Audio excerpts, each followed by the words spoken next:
اردو ازم کے معزز دوستوں، میں ہوں ذیشان اور آپ تمام دیکھنے اور سننے والوں کو السلام علیکم۔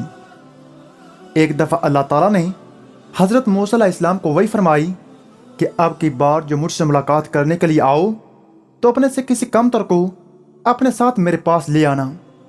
آپ علیہ السلام نے ادھر ادھر دیکھا، لیکن ان میں یہ جرت پیدا نہ ہوئی کہ میں کس سے کہوں کہ تم مجھ سے کم تر ہو اور میں تجھ سے بہتر ہوں۔ پھر موسیٰ علیہ السلام نے حیوانات پر نگاہ ڈالی اور چاہا کہ اس ایک بیمار کتے کو اپنے ساتھ لے جاؤں، اور اس کی گردن میں رسی ڈال لی، اور کچھ دیر کے بعد پشیمان ہوئے اور اس کتے کو بھی رہا کر دیا۔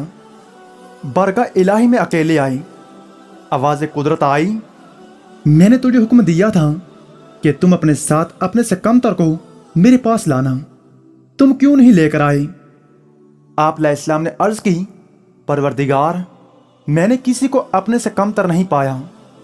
آواز قدرت آئی، مجھے اپنی عزت و جلال کی قسم، اگر تم کسی کو لاتے تو میں اس پست کو بلندی دیتا اور تیرا نام انبیاء کی فہرست سے خرچ کر دیتا۔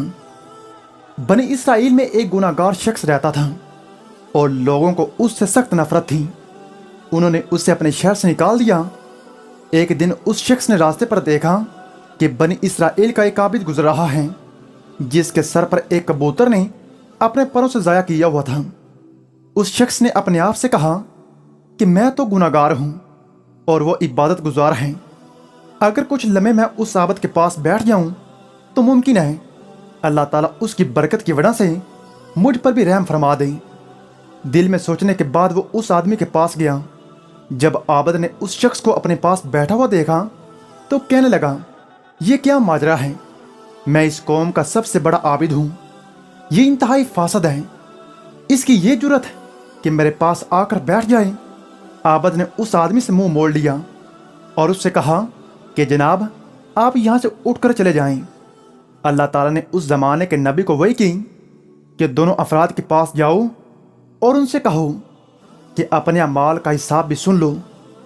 اللہ فرما رہا ہے کہ میں نے اس گناہ گار کے تمام گناہ معاف کر دیے ہیں، اور میں نے اس صحابت کی تمام نیکیاں تکبر کی وجہ سے ختم کر دی ہیں۔ بے شک اللہ تعالیٰ تکبر کو پسند نہیں کرتا۔ ناظرین، میں امید کرتا ہوں کہ میری یہ ویڈیو آپ کو پسند آئی ہوگی۔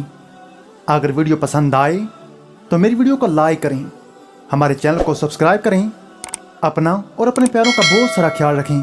اللہ نگہبان۔